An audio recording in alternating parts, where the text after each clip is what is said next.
Hello അസ്സാം വലൈക്കും welcome back to another video. അപ്പം ഇന്നത്തെ വീഡിയോ എന്ന് പറയുന്നത് ഞങ്ങൾ നാട്ടിൽ നിന്ന് തിരിച്ച് പഞ്ചാബിലെത്തിയിട്ടോ. അപ്പം അതിൻ്റെ വിശേഷങ്ങളും പിന്നെ നാട്ടിൽ നിന്ന് കൊണ്ടുവന്ന സാധനങ്ങൾ എന്തൊക്കെയാണെന്നും ഒക്കെയാണ് ഇന്ന് കാണിക്കാൻ പോകുന്നത്. പിന്നെ അവിടുത്തെ ക്ലീനിങ്ങും കാര്യങ്ങളൊക്കെ കാണിക്കുന്നുണ്ട്. എന്തൊക്കെയാണ് ഞാൻ ചെയ്തിട്ടുള്ളത്, എങ്ങനെയാണ് അവിടെ നിന്ന് ഇങ്ങോട്ട് വരുമ്പം ചെയ്യാറുള്ളത് എന്നൊക്കെ കാണിക്കുന്നുണ്ട് കേട്ടോ. അപ്പോൾ നിങ്ങൾ എന്തായാലും വീഡിയോ കണ്ടു നോക്കാം. അപ്പോൾ ആദ്യം തന്നെ ഞങ്ങൾ ഡിസംബർ 28-നാണ് അവിടുന്ന് വന്നത്. തിരിച്ചെത്തുന്നത് ഡിസംബർ 31-നാണ് കേട്ടോ. അപ്പോൾ അത്രയും ദിവസം ഞങ്ങൾ ട്രാവൽ തന്നെയായിരുന്നു. 3 ദിവസം എന്തായാലും എടുക്കും ഇങ്ങോട്ട് പഞ്ചാബിലേക്ക് എത്താൻ വേണ്ടിയിട്ട്. അപ്പോൾ ഞങ്ങൾ കാലിക്കറ്റിൽ നിന്ന് റെയിൽവേ സ്റ്റേഷനിൽ നിന്ന് കയറി. പിന്നെ മംഗള എക്സ്പ്രസ്സിനായിരുന്നു വന്നത്. ആ ഒരു ദിവസം തന്നെ ഒരുപാട് ട്രെയിനുകളും ഫ്ലൈറ്റുകളൊക്കെ ക്യാൻസലാക്കിയിട്ടുണ്ടായിരുന്നു, ഫോഗ് കൂടിയത് കാരണം. അതുകൊണ്ട് തന്നെ ഞങ്ങൾ ഒരുപാട് ലേറ്റായിട്ട് ട്രെയിനൊക്കെ ഇങ്ങനെ പതുക്കെ പതുക്കെ ആയിരുന്നു പോയിട്ടുണ്ടായിരുന്നത്. കുറേ സ്റ്റോപ്പുകൾ, ഓൾറെഡി ഈ ഒരു ട്രെയിനിന് ഒത്തിരി സ്റ്റോപ്പുകളുണ്ടായിരുന്നു. അതിന് പുറമെ എല്ലാ സ്ഥലത്തും ഇങ്ങനെ നിർത്തി നിർത്തി കുറേ ലേറ്റ് ആക്കിയിട്ടാണ് അത് പോകുന്നത്. എന്തോ ഒരു ട്രാക്കിൽ പണിയെടുക്കുന്നുണ്ട് അങ്ങനെയൊക്കെ പറയുന്നത് കേട്ടു. പക്ഷേ ശരിക്കും ഫോഗ് കൂടുതലായത് കാരണമാണ് ഞങ്ങൾക്ക് അത്രയും ലേറ്റ് ആകേണ്ട ആ ഒരു പ്രശ്നം വന്നത്. ട്രെയിന് മാത്രമല്ല, ഞങ്ങൾക്ക് ഡൽഹിയിലെത്തിയിട്ട് നെക്സ്റ്റ് ട്രെയിൻ ഉള്ളത് ടിക്കറ്റും കൺഫേം ആയിരുന്നില്ല. പോരാത്തതിന് ആ ട്രെയിനും ഒരുപാട് ലേറ്റായിരുന്നു. ഞങ്ങൾ ശരിക്കും 31 മോർണിംഗ് 4 മണിക്കെങ്ങാനും എത്തേണ്ടത് അന്ന് 10-11 മണിക്കൊക്കെയാണ് എത്തുന്നത് കേട്ടോ. പിന്നെ രാത്രി 8 മണിക്ക് ട്രെയിൻ ഉള്ളത് ഞങ്ങൾ പിന്നെ 11 മണിയുടെ ബസ് പിടിച്ചിട്ടൊക്കെയാണ് ഡൽഹിയിൽ നിന്ന് പഞ്ചാബ് വരെ എത്തിയത്. ഒരുപാട് കഷ്ടപ്പെട്ടു കേട്ടോ. ഞങ്ങളുടെ ലഗേജും ഒക്കെ നല്ല അത്യാവശ്യം ഹെവി ആയിരുന്നു. സാധനങ്ങൾ ഒത്തിരി എടുക്കും നാട്ടിൽ നിന്ന് ഇങ്ങോട്ട് തിരിച്ച് വരുമ്പോൾ. നമുക്ക് കുക്കിങ്ങിന് ഫുഡ് കഴിക്കാനുള്ള സംഭവങ്ങൾ തന്നെയാണ് കൂടുതലും. നമ്മുടെ കുക്കിംഗ് ഐറ്റംസ്, വെളിച്ചെണ്ണ, തേങ്ങ, അങ്ങനെയുള്ള ഐറ്റംസൊക്കെയാണ് കൂടുതൽ എടുക്കാറുള്ളത്. അപ്പോൾ അതിൻ്റെയൊക്കെ വെയിറ്റും ഇതൊക്കെ ക്യാരി ചെയ്തിട്ടാണ് ഓരോ സ്ഥലത്തുനിന്നും ഇറങ്ങുന്നതും അത് കയറ്റുന്നതൊക്കെ. ഒത്തിരി കഷ്ടപ്പെട്ടു ഈ പ്രാവശ്യം നാട്ടിൽ നിന്ന് തിരിച്ച് വന്നപ്പോൾ. പോരാത്തതിന് ഈ ഒരു ട്രെയിൻ ആയതുകൊണ്ട് തന്നെ ഒരുപാട് ലേറ്റ് ആവുകയും ചെയ്തു കേട്ടോ. സാധാരണ ഞങ്ങൾ രാജധാനി എക്സ്പ്രസ്സിനാണ് വരാറുണ്ടായിരുന്നത്. അതും ഈ പ്രാവശ്യം അതെടുക്കാൻ പറ്റാത്ത കാരണം ഞങ്ങളാകെ പെട്ടൊരവസ്ഥയായിരുന്നു. അപ്പോൾ ട്രെയിൻ ലേറ്റ് ആയിട്ടാണെങ്കിലും ഞങ്ങൾ പോകുന്ന വഴിക്ക് ഇതുപോലെ കാഴ്ചകളൊക്കെ കണ്ടിട്ട് അങ്ങനെ പോകുമ്പം അത്രയ്ക്ക് ക്ഷീണമൊന്നും തോന്നില്ല കേട്ടോ. യാത്രാ ക്ഷീണമൊന്നും അത്ര അറിയില്ല. അപ്പോൾ വിൻ്റർ ടൈമിലാവുമ്പോൾ മാത്രം കാണാൻ പറ്റുന്നൊരു സംഭവമാണ് ഈ കാണുന്നത്. ഇത് മൊത്തം ഈ യെല്ലോ കളറായിട്ട് കാണുന്ന ഫുള്ളായിട്ടും ഇത് കടുകിൻ്റെ തോട്ടമാണ് കേട്ടോ. നല്ല രസമാണത് കാണാൻ. എനിക്ക് ഈ ഡിസംബർ ടൈമിൽ പോകുന്ന ഏറ്റവും കാണാൻ ഇഷ്ടമുള്ളൊരു സംഭവം കൂടി അതാണ്. അങ്ങനെ ഡൽഹിയിലെത്തി. ഞങ്ങൾ ആ ട്രെയിന് മിസ്സായതുകൊണ്ട് തന്നെ, മിസ്സായതല്ല, ടിക്കറ്റ് കൺഫേം അല്ലാത്തതുകൊണ്ട് ബസ് പിടിച്ചിട്ടാണ് പഞ്ചാബിലെത്തിയത്. പഞ്ചാബിലെത്തിയിട്ട് പത്താൻകോട്ടാണ് ഞങ്ങളുള്ളത്. അവിടുന്ന് പിന്നെ ഓട്ടോ പിടിച്ചിട്ട് വേണം യൂണിറ്റിലേക്ക്, ഗേറ്റ് വരെ അവർ എത്തിച്ചു. അവിടുന്ന് വീണ്ടും ഞങ്ങൾ ഞങ്ങളുടെ നെയ്ബറിൻ്റെ കാറ് വന്നിട്ടാണ് പിന്നെ അകത്ത് ഞങ്ങളെ ക്വാർട്ടറിലേക്ക് എത്തിയത്. അങ്ങനെ ഒത്തിരി വണ്ടിയിൽ യാത്ര ചെയ്ത് ആണ് ആ ഒരു 3 ദിവസം കൊണ്ട് ഞങ്ങളവിടെ ക്വാർട്ടറിൽ എത്തിയത് കേട്ടോ. അപ്പോൾ ഇവിടെ വന്നപ്പോഴാണെങ്കിൽ അത്രയും ദിവസം ഇല്ലാത്ത, ഇവരൊക്കെ പറഞ്ഞത് അതുവരെ ഇല്ലാത്ത ഫോഗും തണുപ്പുമായിരുന്നു അന്നത്തെ നിങ്ങളെത്തിയ ദിവസം. അതുകൊണ്ട് തന്നെ ഞങ്ങൾക്കും ഭയങ്കരമായിട്ട് അതൊന്ന് സെറ്റാക്കാൻ പറ്റുന്നില്ലായിരുന്നു. പെട്ടെന്ന് അങ്ങ് നാട്ടിൽ നിന്ന് വന്നതുകൊണ്ട് തന്നെ ഭയങ്കര ബുദ്ധിമുട്ടായിരുന്നു കേട്ടോ. ആ ഒരു ക്ലൈമറ്റായിട്ട് അങ്ങ് എന്താ പറയുക, നമുക്കങ്ങോട്ട് ഉൾക്കൊള്ളാൻ പറ്റാത്ത അത്രയും തണുപ്പായിരുന്നു. പെട്ടെന്ന് 6 ഡിഗ്രി 5 ഡിഗ്രിയിലേക്ക് അങ്ങോട്ട് ആയപ്പം ബസ്സിലും തന്നെ നല്ല തണുപ്പായിരുന്നു കേട്ടോ. ഇവിടെ വന്നപ്പോഴാണെങ്കിൽ അകത്ത് കയറി ഒന്നാമത് അത്യാവശ്യം ക്ഷീണം കാര്യങ്ങളൊക്കെ ഉണ്ടായിരുന്നു. തണുത്ത് വിറച്ച് ആകെ ഇതായിട്ട് നല്ലൊരു ഡ്രസ്സും കാര്യങ്ങളൊന്നും ഉണ്ടായിരുന്നില്ല. നോർമലായിട്ടുള്ള ഡ്രസ്സൊക്കെ ഇട്ടിട്ടായിരുന്നു വന്നത്. ഇവിടെ വന്നപ്പോൾ പോയ അന്നത്തെ ദിവസത്തെ അത്രയും സാധനങ്ങൾ അങ്ങനെ വലിച്ചു വാരി ഇട്ടിട്ടാണ് പോയത്. ഒരുപാട് ക്ലീനാക്കാനുള്ളൊരു ടൈം ഉണ്ടായിരുന്നില്ല പോയ സമയത്ത്. എല്ലാം ഇങ്ങനെ അവിടെ ഇവിടെയൊക്കെ ആക്കി വലിച്ചിട്ട് പോയി. എൻ്റെ മണി പ്ലാന്റിനൊന്നും കുഴപ്പമൊന്നും പറ്റില്ല. ഞാൻ വന്ന പാടെ അതിനെയാണ് നോക്കിയത് കേട്ടോ.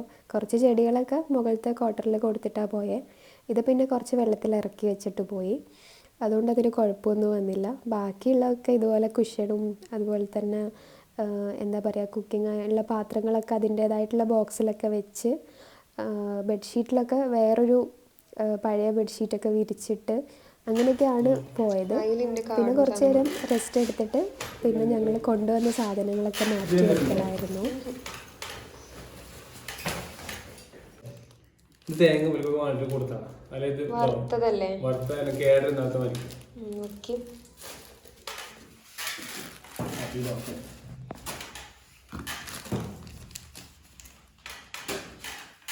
എൻ്റെ കൊട്ടയും ചട്ടിയൊക്കെ ഉണ്ടായിരിക്കണം. തുറന്നു നോക്കി തുറക്ക്. അവിടെ വെളിച്ചെണ്ണ കല്ലേക്ക് കണ്ടാ പറയില്ല വെളിച്ചെണ്ണ. എന്റെ കൊട്ടകൾ ഇതാ ഈ കൊട്ടയായിട്ട് നോക്കി ആ പീസ് കൊടുക്കുന്ന അടുത്തള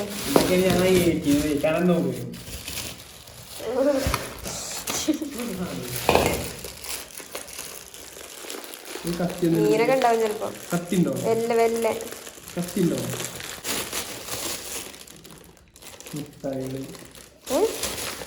എന്താണ്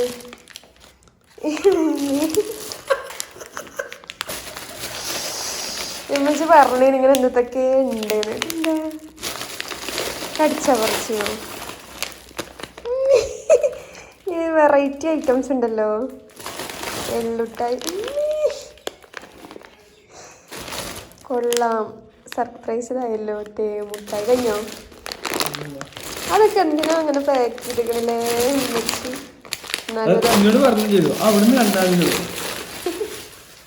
ഒറ്റക്ക് എന്നാലൊക്കെ പാക്ക് ചെയ്തല്ലോ.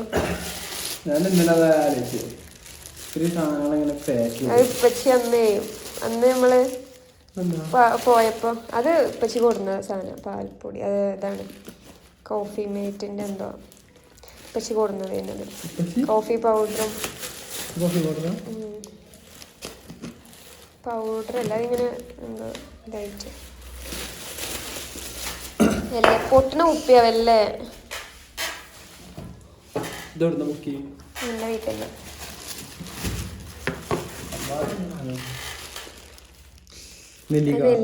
നെല്ലിക്ക വലിച്ചു. അത് പാത്രത്തിൽ ഇടാം. നിന്റെ ഫ്രിഡ്ജിലേക്കാം.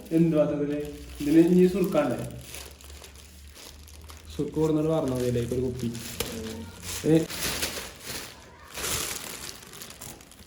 ഇല്ല, ഒരു പാത്രമില്ല ഉണ്ട്. ഞാൻ എടുത്തോളെ.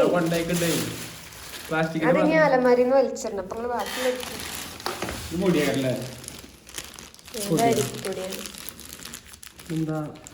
അതതിന്റെ ഇത് വന്നതാ. എന്താണോ ഇതെന്താണ് ഇതില് അവിടെ അവിടെ ചെറിയ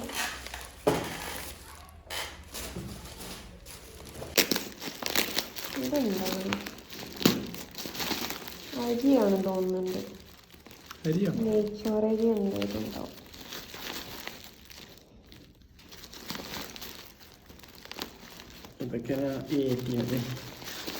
എനിക്കറിയില്ല ഇതിൽ എന്തൊക്കെയുള്ളത്. ഞാൻ പോരോളം ഒന്നും വാങ്ങിയിട്ടുണ്ടായിരുന്നില്ല.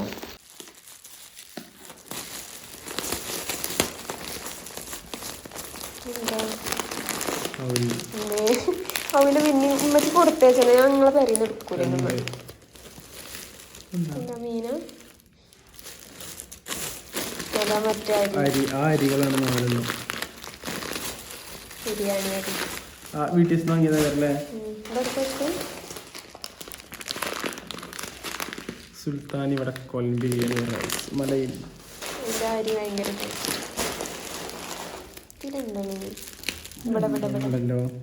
സർപ്രൈസ്.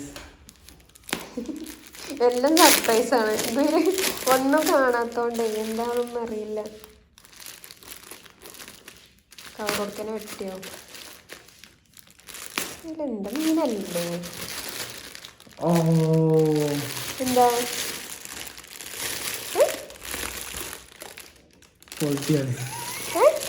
മല്ലിപ്പൊടിയാണ്. അത് ശരി. മല്ലിപ്പൊടി ഉണ്ടോ നമുക്കൂടെ? ഞാൻ പറഞ്ഞു കുറച്ചാണ് കഴിഞ്ഞു. അപ്പൊ അതിലുമല്ല പിന്നെ വന്നല്ലേ മീനിന്റെ പാത്രം ഇപ്പൊ ചാടും. എന്താണ് എന്താണ് അതോ അത് നിങ്ങളങ്ങ് പാക്ക് ചെയ്തല്ലേ ചെറിയ ഉള്ളി. അതിപ്പോ അങ്ങ് വെച്ചോ കൊട്ടയിലുള്ള ആ ഉള്ളി കൊട്ടയിൽ ഇട്ടളിപ്പോ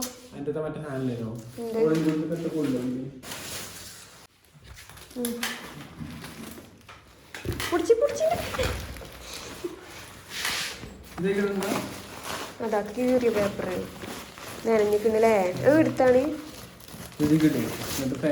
അല്ല പേപ്പറിൽ നിന്നോട്ടെ, മറ്റേത് നനവുണ്ടാവും.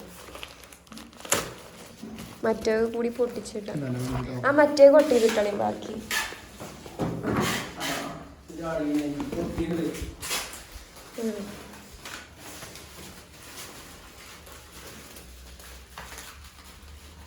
അതാ പോയോ?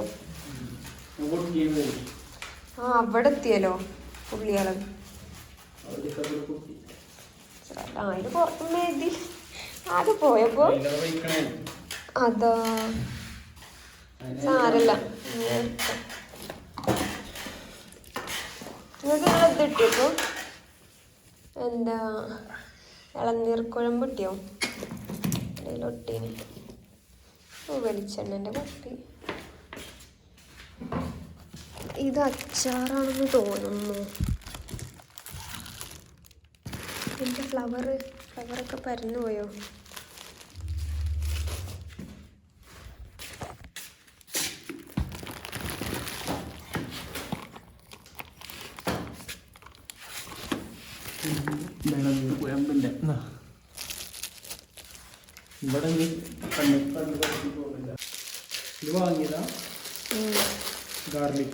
അത് ഇടാന് സമയം ഉണ്ടാവില്ല. ഗാർലിക് പറഞ്ഞ ഇഞ്ചിയാ, അത് ഇടാൻ സമയം കിട്ടിയില്ലേ? ആണോ? ആയിരിക്കും ചിലപ്പോൾ. അറിയില്ല, ഇത് ലേബലുണ്ടോ? ഡേറ്റ്സോ പൊട്ടിച്ചിരുന്നാലേ ഫുള്ളായിട്ട്. അല്ല ഇങ്ങനെ കവർ പൊട്ടിച്ചിണ്ടേ.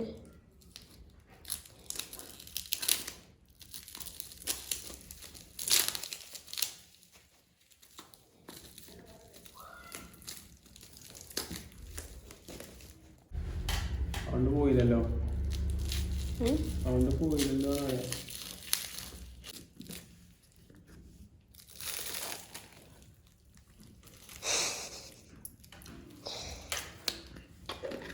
അതിനൊക്കെതായ മതിയില്ല. അതെടുത്ത വീഡിയോ അതൊന്നും കാണണ്ടേ. ഇറങ്ങിയിരിക്കുന്നു. ടേബിള് നിറച്ച് സാധനങ്ങളാണ്. ഇതൊക്കെ ഇനി അടുക്കി പെറുക്കി വെക്കണ്ടേ? അടുത്തെന്താ? ഫിഷാണോ?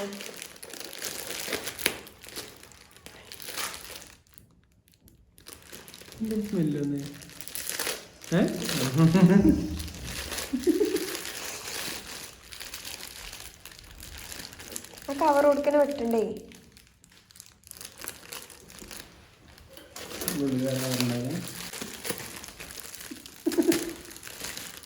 ഉണ്ടല്ലോ കാണിക്കൂ. എന്ത് മീൻ ചൂടാ സ്മെല്ലുണ്ട് കേട്ടോ. സ്മെല്ലുണ്ട്. വേഗം പുറത്തേക്ക് എടുക്കണം.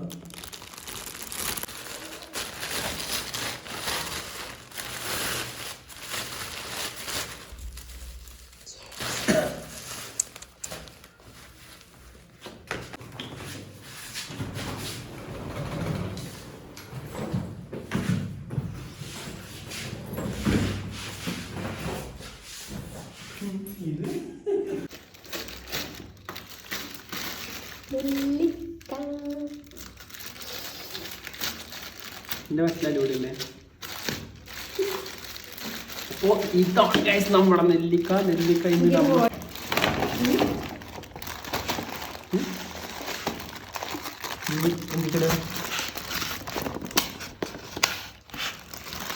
പൂപ്പൊന്നാ ചെറിയ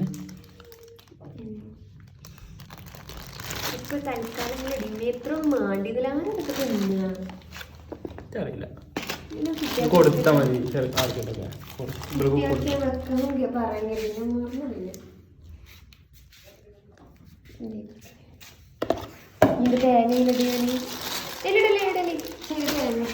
ചെറിയ പാത്രം ഇപ്പൊ തൽക്കാലല്ലേ ഫ്രിഡ്ജിക്ക് വെക്കാനാണ്. ഇത് അടുക്കി പുറത്തിലെ കഴിഞ്ഞിട്ട് പിന്നെ മാറ്റി വെക്കാം. ഒന്ന് ലെവലാക്കിയിട്ട് അടച്ചാൽ മതി. അതിന് എടുത്തുകൊണ്ട് ഇതിക്ക് രണ്ടെണ്ണം വെക്കി കൈയ്യട്ടി കയറും.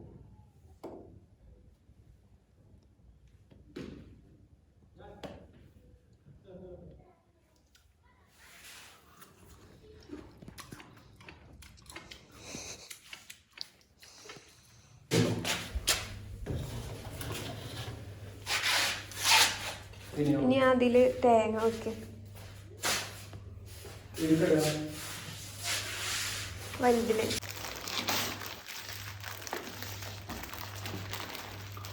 വേറെണ്ടോ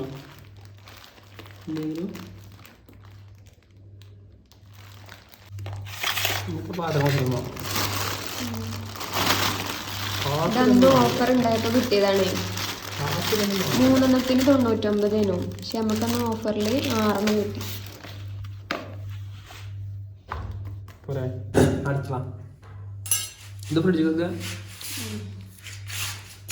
അപ്പം ഇത്രയൊക്കെയാണ് കേട്ടോ ഞങ്ങൾ നാട്ടിൽ നിന്ന് കൊണ്ടുവന്നിട്ടുണ്ടായിരുന്ന സാധനങ്ങൾ. മാഷാ അല്ലാഹ് എന്തായാലും എൻ്റെ ഉമ്മയാണ് ഇതെല്ലാം ഉണ്ടാക്കി. ഈ അച്ചാറും അതുപോലെ തന്നെ തേങ്ങ വറുത്ത് അരച്ചതല്ല വറുത്ത് നമ്മുടെ ചെറിയുള്ളിയും അതുപോലെ തന്നെ കറിവേപ്പിലൊക്കെ ഇട്ടിട്ട് നമ്മൾ വറുക്കുമല്ലോ, നമ്മൾ കറിയിൽ ചിക്കൻ കറിയൊക്കെ വെക്കാൻ വേണ്ടിയിട്ട്. അങ്ങനെ കുറേ തേങ്ങ 7-8 തേങ്ങ എങ്ങാണ്ട് വറുത്തിട്ട് അത് പാക്ക് ചെയ്ത് തന്നാണ് കേട്ടോ. അത് കുറേ ദിവസം 1 മാസമോ 2 മാസത്തോളമൊക്കെ വെക്കാൻ പറ്റും അങ്ങനെ ആക്കിയാൽ. അപ്പോൾ അതും ഉണ്ടായിരുന്നു. അതിൻ്റെ പുറമെ പിന്നെ ഞങ്ങൾ ഹസ്ബൻഡിൻ്റെ വീട്ടിൽ നിന്ന് തേങ്ങ ആയിട്ടും എടുത്തു. അങ്ങനെ ഈ കണ്ട സാധനങ്ങളെല്ലാം എൻ്റെ ഉമ്മയാണ് കേട്ടോ പാക്ക് ചെയ്ത് തന്നത്. ഞാനൊന്നും കണ്ടിട്ടുണ്ടായിരുന്നില്ല. നേരെ പാക്ക് ചെയ്ത് ബോക്സിലേക്ക് അങ്ങ് വെച്ചതായിരുന്നു. ഉമ്മ പറഞ്ഞിട്ടുണ്ടായിരുന്നു നീ അറിഞ്ഞു കഴിഞ്ഞാൽ ഒന്നും വേണ്ടാന്ന് പറയുമെന്ന്. അതുകൊണ്ട് തന്നെ ഞാൻ അറിയാണ്ട് എല്ലാം ഞാൻ വീട്ടിലില്ലാത്ത സമയത്ത് തന്നെ നോക്കിയിട്ടെല്ലാം വാങ്ങി ഉമ്മ തന്നെ പാക്ക് ചെയ്ത് എല്ലാ സാധനങ്ങളും വാങ്ങിക്കൊണ്ടുവന്ന് കൊടുത്തയച്ചതാണ് ഹസ്ബൻഡിൻ്റെ കയ്യിൽ. അതങ്ങനെ പെട്ടി പാക്ക് ചെയ്തപ്പോൾ അതിൽ വെച്ചതായിരുന്നു കേട്ടോ. എന്തായാലും ഞങ്ങൾക്ക് തന്നെ ഭയങ്കര അത്ഭുതമായിരുന്നു. ഇത്രയും സാധനങ്ങൾ ഒന്നുമില്ലാണ്ട് ഇതിൽ ഈ കാണിച്ചതൊന്നും ഞങ്ങൾ വാങ്ങിച്ചതല്ല, ഞങ്ങൾ അത്രയും കൊണ്ടുവരണമെന്നും വിചാരിച്ചതല്ല. അത് ഉമ്മാൻ്റെ സന്തോഷത്തിന് അങ്ങനെ തന്നതായിരുന്നു കേട്ടോ. അങ്ങനെ അതൊക്കെ തുറന്ന് നോക്കി എല്ലാം പാക്ക് ചെയ്ത് ഫ്രിഡ്ജിലെടുത്ത് വെച്ചു അത്യാവശ്യം സാധനങ്ങളൊക്കെ. എന്നിട്ട് പിന്നെ ഞങ്ങൾ ഹാളെല്ലാം ക്ലീൻ ചെയ്ത് അവിടെ ഉണ്ടായിരുന്ന സാധനങ്ങളെല്ലാം എടുത്ത് മാറ്റി ഇവിടെ കഴുകി തുടച്ച്. അതൊന്നും പിന്നെ കാണിച്ചില്ല കേട്ടോ, കുറേ ലേറ്റായിരുന്നു. അപ്പോഴേക്ക് രാത്രിയായിരുന്നു കേട്ടോ. പിന്നെ അടുത്ത ദിവസം തന്നെ ഹസ്ബൻഡിന് യൂണിറ്റിലേക്ക് പോകാനുണ്ടായിരുന്നു, ഡ്യൂട്ടി തുടങ്ങുമായിരുന്നു. അതുകൊണ്ട് തന്നെ രാത്രി തന്നെ ഞങ്ങളെല്ലാം കിടക്കുന്നതിന് മുന്നേ എല്ലാം ക്ലീൻ ആക്കി ഇടുകയാണ്. ഇത് ഇവിടെ വലിയൊരു കാർപ്പറ്റ് വിരിക്കുന്ന എന്തിനാന്ന് വെച്ചാൽ നമുക്ക് നോർമലായിട്ട് അങ്ങനെ നടക്കാൻ കഴിയില്ല കേട്ടോ, നല്ല തണുപ്പാണ്. അപ്പം ഇവിടെ ചെയറിട്ട് ഇരിക്കുന്ന ഭാഗത്ത് നമ്മൾ ഇവിടെ ഒരു കാർപ്പറ്റ് വിരിച്ചിട്ടിടണം. ഇല്ലാന്നുണ്ടെങ്കിൽ കാല് വെക്കാൻ വേണ്ടിയിട്ട് പറ്റില്ല, സോക്സൊന്നും ഇല്ലാണ്ട്, അത്രയും തണുപ്പാണ്. അപ്പോൾ ആദ്യം തന്നെ അത് വിരിച്ചിട്ടു. പിന്നെ ഇത് ചെയറും എല്ലാം കൊണ്ടുവന്ന് വെക്കുകയാണ്. ചെയറൊക്കെ വിരിച്ചിട്ടതിന് ശേഷം അതിൽ വിരിച്ചിട്ടുണ്ടായിരുന്നൊരു മാറ്റാണ് കേട്ടോ ഇത്. ഇതിങ്ങനെ സെറ്റായിട്ട് നമ്മൾ സോഫയിലൊക്കെ വിരിച്ചിടൂലേ ഒരു സോഫ കവർ, അതാണ് ശരിക്കും. പക്ഷേ ഞാനത് കട്ട് ചെയ്തിട്ട് ഓരോ ചെയറിനും ഇട്ട് കൊടുക്കുകയാണ്. ഇത് നോർമലായിട്ട് ഇട്ട് കഴിഞ്ഞാൽ എല്ലാം ഇങ്ങനെ താഴേക്ക് വീഴും. പക്ഷേ ബാക്കിൽ ഞാൻ പിൻ ചെയ്തിട്ട് അതിൻ്റെ ആ ഒരു കറക്റ്റ് ഫിറ്റിങ്സ് ആയിട്ടാണ് ഞാനിപ്പോൾ ഇട്ട് കൊടുക്കുന്നത് കേട്ടോ. ഇതെല്ലാം പോയപ്പം എടുത്ത് ഫോൾഡ് ചെയ്ത് ഷെൽഫിൽ വെച്ചിട്ടാണ് പോയത്. ഇല്ലാന്നുണ്ടെങ്കിൽ തിരിച്ച് വരുമ്പോഴേക്കും എല്ലാം പൊടി പിടിച്ചിട്ട് നാശമായിരിക്കും.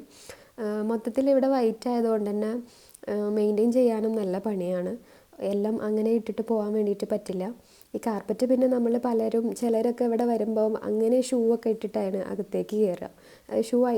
ഷൂവും ചെരുപ്പായാലും അഴിച്ച് വെക്കുകയൊന്നുമില്ല, ഡയറക്റ്റ് അങ്ങ് കയറി വരും. അപ്പോൾ അതുകൊണ്ടാണ് ഞാൻ കാർപ്പറ്റ് മാത്രം വൈറ്റ് ആക്കാണ്ടിരുന്നത്. ഇല്ലാന്നുണ്ടെങ്കിൽ അതും എനിക്ക് വൈറ്റ് ആക്കാൻ തന്നെയാണ് കേട്ടോ ഇഷ്ടം. അതിനൊരു പോസിബിലിറ്റി കാണാത്തതുകൊണ്ട് മാത്രം ഞാനത് ആ ഒരു ഡാർക്ക് കളറിലേക്ക് കൊടുത്ത്, ബാക്കിയെല്ലാം വൈറ്റ് തന്നെയാണ് കേട്ടോ എനിക്കിഷ്ടം മൊത്തത്തിൽ. പക്ഷേ ഇവിടെ താഴെ ഫ്ലോർ വന്നിട്ട് മൊസൈക്ക് ആയതുകൊണ്ട് തന്നെ എനിക്ക് അത്രയ്ക്കങ്ങ് ഇഷ്ടമല്ല. അതിനുശേഷം അവിടെ കുറച്ച് കുഷ്യൻസ് വെച്ചിട്ടുണ്ടായിരുന്നു. അതും അതിൻ്റെ പില്ലോ കവേഴ്സും എല്ലാം ഞാൻ സെപ്പറേറ്റ് ചെയ്തിട്ടാണ് കേട്ടോ പോയത്. അപ്പം ആദ്യം തന്നെ കുഷ്യൻസ് എല്ലാം അതിൻ്റെ കവറിൽ, അത് ഫസ്റ്റ് ഞങ്ങൾ ഓർഡർ ചെയ്ത സമയത്ത് കിട്ടിയപ്പോൾ ഉണ്ടായിരുന്ന ഒരു കവറുണ്ടായിരുന്നു. അതെല്ലാം ഞാൻ അങ്ങനെ കട്ട് ചെയ്തിട്ടായിരുന്നു കേട്ടോ എടുത്ത് വെച്ചിട്ടുണ്ടായിരുന്നു. അപ്പോൾ അതൊക്കെ ഞങ്ങൾ ആർമി മെമ്പേഴ്സ് എല്ലാം ഇങ്ങനെയാണ് കേട്ടോ ചെയ്യുക. ഈ ഒരു നമ്മൾ പർച്ചേസ് ചെയ്ത ഓരോ പ്രോഡക്റ്റിൻ്റെയും കവറ്, പാക്കേജും കാര്യങ്ങളൊന്നും ഒഴിവാക്കില്ല. കാരണം നമ്മൾ എപ്പോഴെങ്കിലും ഇവിടെ നിന്ന് മൂവ് ചെയ്യേണ്ട സമയത്ത്, ട്രാൻസ്ഫർ ആവേണ്ട സമയത്തൊക്കെ, അതായത് ട്രാൻസ്ഫർ അല്ല, പോസ്റ്റിംഗ് ഒക്കെ മാറുന്ന സമയത്ത് ഇതൊക്കെ നമ്മൾ എടുത്തുകൊണ്ട് പോവേണ്ടി വരും. അടുത്ത പോസ്റ്റിംഗ് എവിടെയാണോ അവിടേക്ക് ഷിഫ്റ്റ് ആവേണ്ടി വരും. ആ ടൈമിൽ ഇതെല്ലാം ആവശ്യം വരുന്നതുകൊണ്ടാണ് ഇതെല്ലാം എടുത്ത് വെക്കുന്നത്. അപ്പം അതിൻ്റെ ഒരു കവറിൽ തന്നെയാണ് കേട്ടോ ഇട്ട് വെച്ചിട്ട് ഉണ്ടായിരുന്നത്. അതെല്ലാം സെറ്റ് ചെയ്ത് കൊടുക്കുകയായിരുന്നു പിന്നെ ഉണ്ടായിരുന്നത്. അതിനുശേഷം പിന്നെ ഞാൻ ഇവിടെ ഹസ്ബൻഡിൻ്റെ അവരുടെ പ്രോഡക്റ്റൊക്കെ വെക്കുന്ന ഒരു ബോക്സ് ഉണ്ടായിരുന്നു. അവിടെ പട്ടാളത്തിൻ്റെ ഒരു പെട്ടി എന്ന് പറയുക. അതിലാണ് ഞാൻ എൻ്റെ ക്രോക്കറി ഐറ്റംസും അതുപോലെ ഡെക്കർ പീസൊക്കെ ഇട്ട് വെച്ചിട്ടുണ്ടായിരുന്നത്. അതിൽ നിന്ന് അങ്ങനെ ഓരോ ഐറ്റംസും പുറത്തെടുക്കുകയാണ് കേട്ടോ. അതിന് മുമ്പേ കിച്ചണൊക്കെ ഒന്ന് മേക്ക് ഓവർ ചെയ്തിട്ടുണ്ടായിരുന്നു. അതിൻ്റെ വീഡിയോ ഞാൻ നെക്സ്റ്റ് വീഡിയോ ആയിട്ട് അപ്ലോഡ് ചെയ്യാം. കിച്ചൺ മേക്ക് ഓവറായിട്ട് ചെയ്യാം. അപ്പം ഈ ഒരു പ്രോഡക്റ്റ് എല്ലാം എടുത്തിട്ട് പിന്നെ അവിടെ സെറ്റ് ചെയ്യായിരുന്നു. അന്ന് രാത്രി തന്നെ ന്യൂ ഇയർ ആയതുകൊണ്ട് തന്നെ എൻ്റെ തൊട്ട് മുകളിലുള്ള എൻ്റെ നെയ്ബർ, അവർ ക്രിസ്ത്യൻസ് ആണ് കേട്ടോ. അപ്പോൾ അവരെ വീട്ടിൽ പോയിട്ട് ക്രിസ്മസിന് സെറ്റ് ചെയ്തിട്ടുണ്ടായിരുന്ന ട്രീയും കാര്യങ്ങളൊക്കെ ഒന്ന് കണ്ട് അതൊക്കെ ഒന്ന് വീഡിയോ ഒക്കെ എടുക്കുമായിരുന്നു. അപ്പോൾ ഇത്രയൊക്കെയാണ് ഇന്നത്തെ വീഡിയോ. ഇഷ്ടമായ എല്ലാവരും ലൈക്ക് ചെയ്യുക, ഷെയർ ചെയ്യുക, സബ്സ്ക്രൈബ് ചെയ്യുക. ഇനി നെക്സ്റ്റ് ഒരു വീഡിയോയിൽ കാണാം. ബൈ.